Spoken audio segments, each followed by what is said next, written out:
Olá pessoal, na nossa aula de hoje iremos realizar a correção da atividade. Sexta questão. Você observa um automóvel que se move retilinearmente numa avenida. Se a velocidade do automóvel vai diminuindo, o que podemos dizer sobre a força resultante que atua sobre ele? Então, percebam que a força resultante é o somatório de todas as forças que agem num dado corpo. Então, você substitui, se tem duas ou mais forças agindo sobre um corpo, você substitui todas essas forças vetoriais por apenas uma. A esta chamamos de força resultante. Então, resposta. A força resultante atua em sentido oposto ao do movimento, ou seja, se o móvel está diminuindo a velocidade, ou seja, ele está com movimento retardado, a força é contrária ao movimento, por isso que ele está diminuindo a velocidade no decorrer do tempo, porque tem alguma força que está atrapalhando o movimento, porque sabemos que os corpos tendem a permanecer em movimento, mas por ação de uma força externa, altera esse estado de movimento. Então, ele, no momento que ele está diminuindo a velocidade no decorrer do tempo, é porque existe uma força resultante que atua no sentido oposto ao movimento. Então está respondida a sexta questão. Sétima questão. Responda.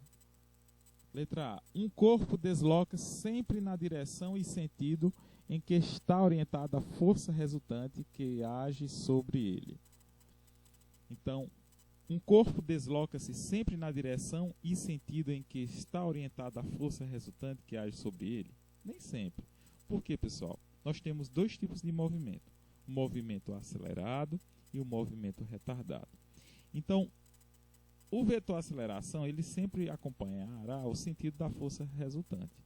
Ou seja, se o móvel está em movimento acelerado, ou seja, está aumentando a velocidade no decorrer do tempo, isso indica que a força resultante e a aceleração estão a favor do movimento, ou seja, estão no mesmo sentido da velocidade. Agora, situação 2, que foi da questão anterior. Se a velocidade diminui com o tempo, o movimento é retardado, portanto, a força resultante e a aceleração estão no sentido oposto à velocidade, ou seja, estão contra o movimento. Então, nem sempre. Resposta. Resposta. Não.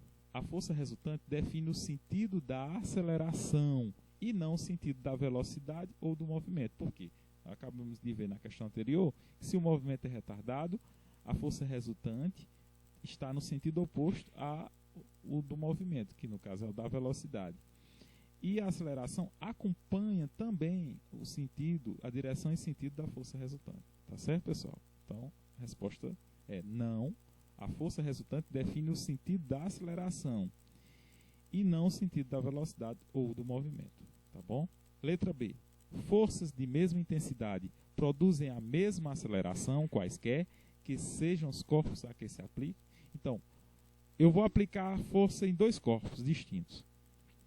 Só que um tem mais massa do que o outro. Então, quem produzirá a maior aceleração?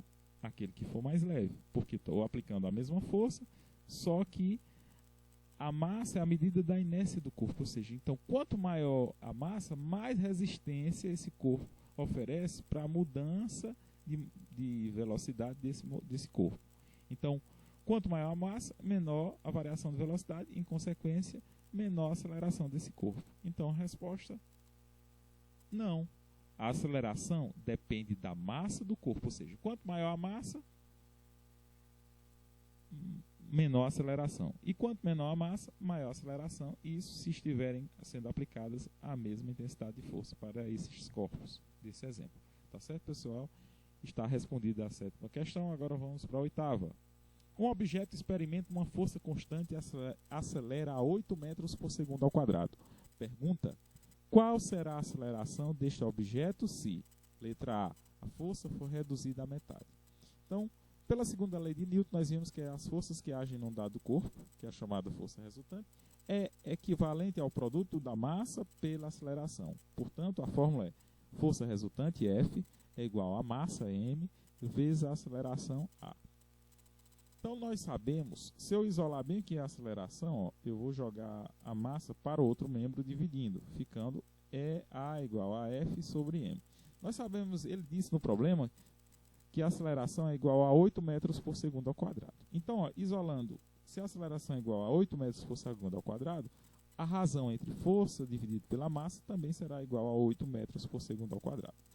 Na letra A, ele quer saber o valor da aceleração se a força for reduzida à metade. Então, vamos dizer que a nova força, ó, força sobre m é igual a 8 metros por segundo, e a nova força vai ser igual a F sobre 2. Substituindo na segunda lei de Newton, nós temos F sobre 2 é igual a massa vezes a aceleração.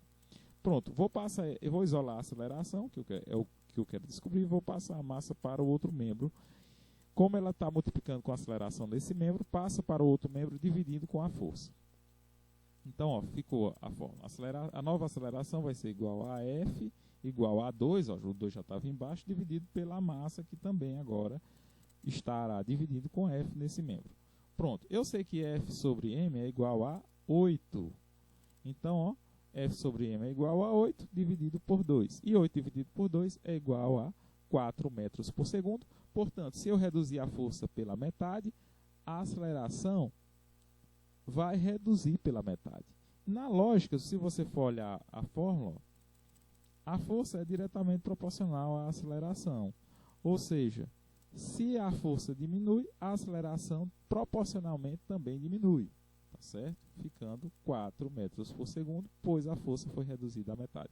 Está respondida a letra A da oitava questão. Vamos para a letra B. Na letra B, ele também quer que calcule a aceleração, mas agora a segunda condição é, na letra B, se a massa for reduzida à metade.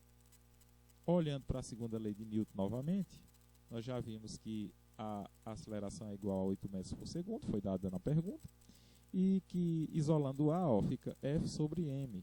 Então, portanto, F sobre m é igual a 8 metros por segundo. A nova massa agora é a metade, ó, ou seja, m sobre 2. Substituindo m sobre 2 na segunda lei de Newton, temos força igual a m sobre 2 sobre A. Agora eu vou pegar e isolar A. Vou passar, como o 2 está dividindo com A nesse membro, vai para o outro membro multiplicando. Como o m está multiplicando com A nesse membro, passo para o outro membro dividindo com F. Então, ó, a nova aceleração será igual a 2F sobre m. Eu sei que F sobre m é igual a 8. Portanto, 2 vezes 8 é igual a 16 metros por segundo ao quadrado. Se você, na lógica, você pode perceber, se a massa for reduzida à metade, o objeto, o corpo ficará mais leve, aplicando-se uma mesma força, ele vai produzir uma maior aceleração proporcional a essa massa. Ou seja, se eu reduzo a massa pela metade, a aceleração proporcionalmente dobrará, ficando 16 metros por segundo ao quadrado, e está respondida a letra B. Já na letra C, ele também quer que calcule a aceleração, sabendo que a força e a massa forem ambas reduzidas à metade. Pela segunda lei de Newton, F é igual a m vezes A. Nós já sabemos, pela questão anterior, que F sobre m é igual a 8 metros por segundo. Portanto, ó, eu vou reduzir pela metade a força e a massa. Então, vai ficar F sobre 2 é igual a m sobre 2 vezes A. Pronto. Aqui, gente, agora eu vou isolar A. Vou passar o m para o segundo membro dividindo, porque ele está multiplicando com A. E o 2, como está dividindo com A, passa para o outro membro multiplicando. Ficando a expressão assim. Então, a nova aceleração vai ser igual a 2 vezes a força, dividido por 2 vezes a massa. 2 dividido por 2 dá 1, ficando a nova aceleração dividido por F sobre m. Sabemos que F sobre m é igual a 8 metros por segundo, portanto, a nova aceleração será 8 metros por segundo. Na lógica, olhando a lógica da questão, se eu diminuo proporcionalmente a força e a massa, a aceleração se mantém constante. Então, se inicialmente ela valia 8 metros por segundo, ela, nessas condições, permanecerá constante, igual a 8 metros por segundo ao quadrado.